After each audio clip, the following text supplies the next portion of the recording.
Okay, chapter 19, injury, poisoning, and certain other consequences of external causes. So in chapter 19, guys, the application of 7-character is the highlight of this discussion, right? And I have already laid it out to you guys in our past lectures, in our past discussion, what the 7-character is. And it's no different in chapter 19. In chapter 13, I think when we touch on the musculoskeletal chapter, we also covered the 7-character. But tonight, guys, we'll have another discussion about that. But in the meantime, the different injuries that are discussed here, let's talk about that first, okay? So when we talk about injuries in chapter 19, we are actually referring to several types, okay? So what are these injuries? So injuries, the big one is fracture, okay? Fracture. We also will talk about burns. Burns and have you guys corrosion? Yeah, burns and corrosion. What else? We'll talk about adverse effect. Okay. I'm not sure if we're going to be able to cover everything, but I'm just gonna list down, guys, these different types of injuries that in chapter 19 will be discussed. Poisoning, underdosing, right? What else? Toxic effect. Okay. So the big one here, like I said, is a fracture, and we're gonna learn, guys, how to code fracture the right way. Okay. And when we talk about fracture, we're talking about two kinds of fracture: the traumatic and the pathologic. Okay. So as you see here on the board, guys, so injuries, we're talking about these different forms of injuries. I don't need to define all these guys. You guys all know these different types of injuries, but we're still gonna have I prepared some slides for you guys for us to be able to identify and learn the details of the coding guidelines about fracture, burns, corrosions, adverse effect, poisoning. These guys here are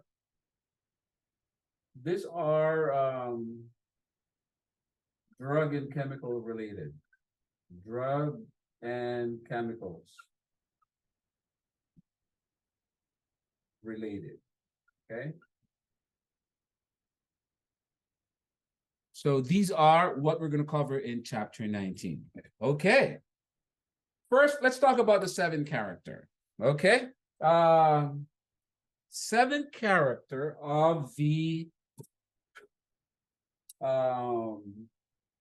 let me write it down. 7-character. Right? And most of this 7-character, guys, the most common ones are these guys here. The initial, not the B. Hold on a second.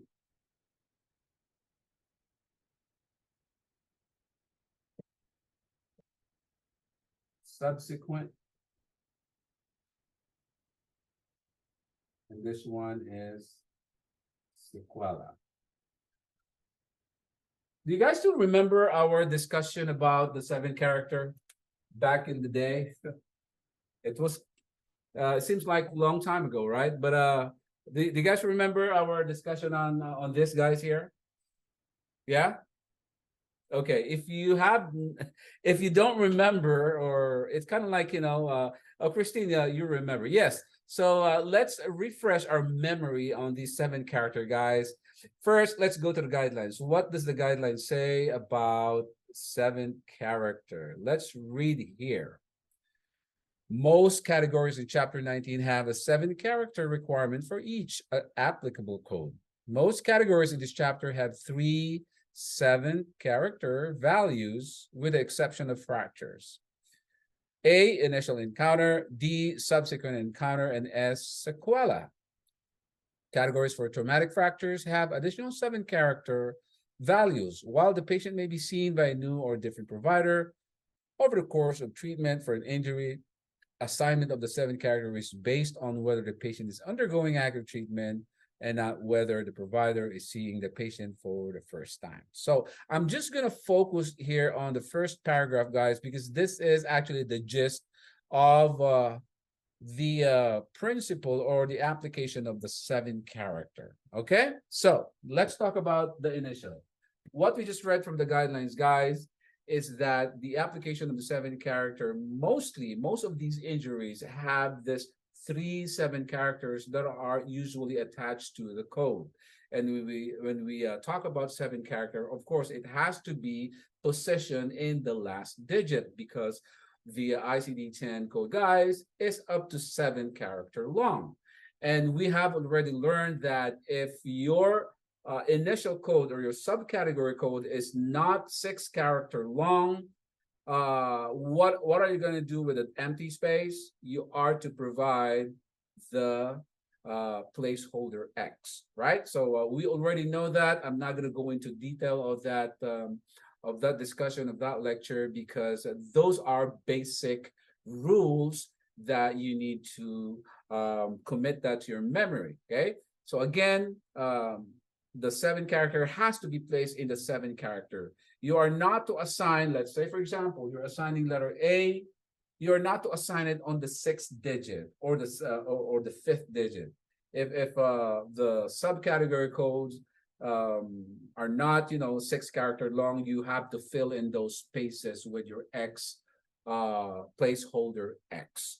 Okay, now according to the guideline, okay, this rule says it does not really matter whether how many times a patient is getting treated, getting treatment, okay, or how many.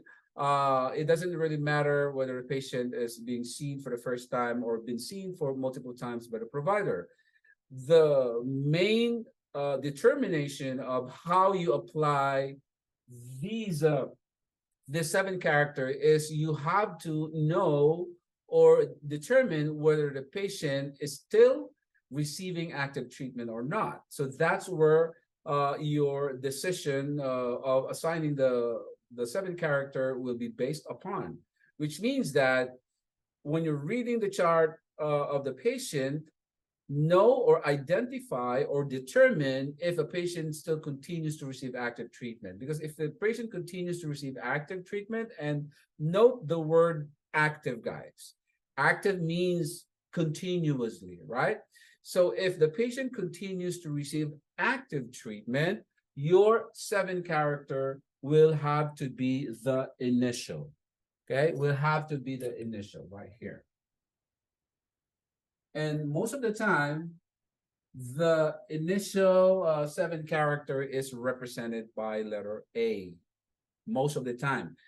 Reason why I said most of the time, because fracture, like what the guideline said, with the exception of fracture, most of these injuries are the 7-character are limited to these 3 here. But for fracture, especially acute fracture, guys, you are to use other 7-characters for initial. Okay, and I will show that to you in a minute, okay, or in our subsequent discussion.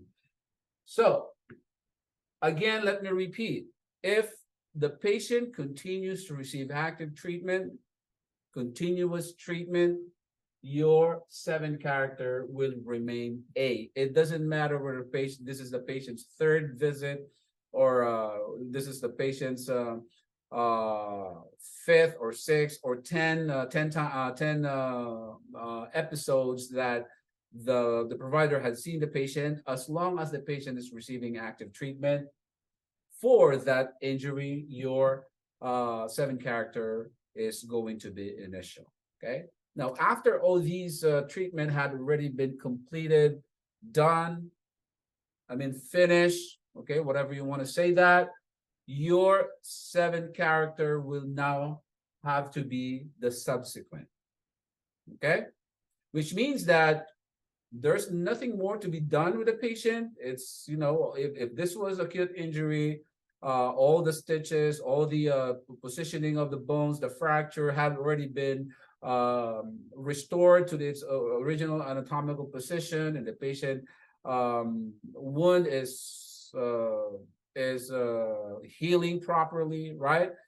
There's no more treatment. Patient now is sent to the rehab to recuperate, to get that fracture or that injury, get back to to rehab and try to recover the patient's strength. Okay, your 7 character has to be the subsequent.